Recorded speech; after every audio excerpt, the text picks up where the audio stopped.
plays, tours that you've done, and of course you were shortlisted for consideration for a Grammy nomination. All of those strides certainly must sort of come full circle for you. I hope it comes full circle. Not yet. You still think there's more to achieve? Yeah, man, we're trying to do plenty of things. We want to. I mean, the music is great, but the music just helps me do the other things that I want to do. We're doing this charity work that we started, which really, really means a lot to me. Giving back in whichever way we can. I was on the entrepreneur field a couple of days ago. We gave away, I think, 48 uniforms and balls. And for a while there, I was almost choked up. We gave stuff to children who hadn't had for the longest while. And to see them, you throw out balls on the field and there's so many balls, they don't know which ball to run to, So music, that's my full circle. That's my full circle. Being able to get to a point where we can actually give something back,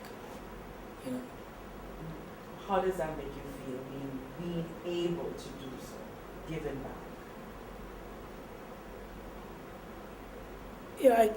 There are too many adjectives to describe how I feel.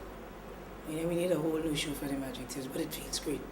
And if I have to give you one word, it really feels good. I've heard you say that you're very passionate about helping the youth, making sure that they stay away from all the violence, the crime, and all of the destructive elements that surround them. As you go around St. Lucia, now that you've been back, do you see that the St. Lucian youth in crisis? Do you see that? Yeah, crisis in all caps. Major crisis. What I realize to me every time I come back, excuse me, it seems like the chasm between the haves and the have-not kind of gets wider. I hear a lot about the underprivileged, but I figure if there's underprivileged, they have to be overprivileged too. And right now I see plenty overprivileged, and because of the increase in the overprivileged, the underprivileged suffer more. Well, what was really surprising to me is we did the prison thing yesterday, and this is not I'm not trying to be disrespectful to anybody, but we need to have some kind of rehabilitation, something going on for them people, because it almost seems like everybody I spoke to, it was like the prison was a graduation from Assad. So there's got to be some kind of intervention in between there where, these people don't think, well, I'm just spending time there, this is infant school to me, and next is I have to go on to primary school. Somebody has to step in and do something, and that's why it was a great thing to give some balls to these guys. Because I sat there and all I did was watch TV, so yeah, the kids are in crisis. The ones out of prison seem like if they don't get some kind of intervention, they too will end up in the same place. And if we don't help, because the masses of the people are poor, and if we don't help the poor, then the overprivileged will end up suffering, because these people will take from them at some point. So we have to help. We have no choice. We have to help. But your charity, you're doing work beyond St. Lucia. Talk to us about some of the other countries and other initiatives that TOCO is involved in. Well,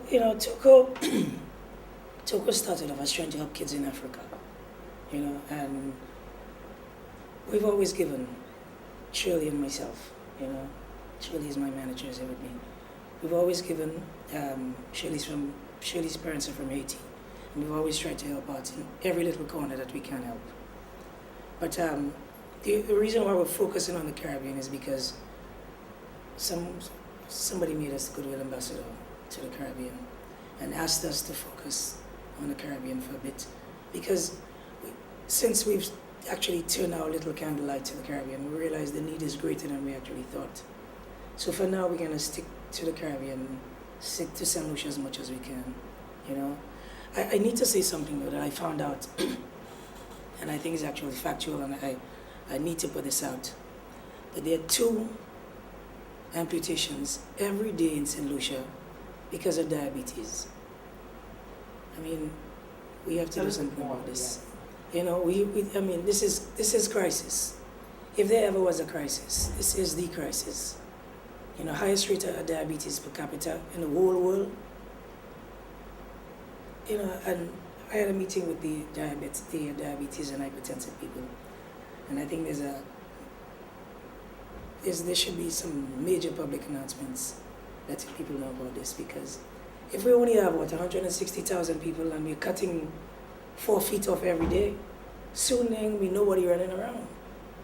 You know, so we really have to make a move, and we have to address this thing, and because it's going to put a strain on health and public services at some point.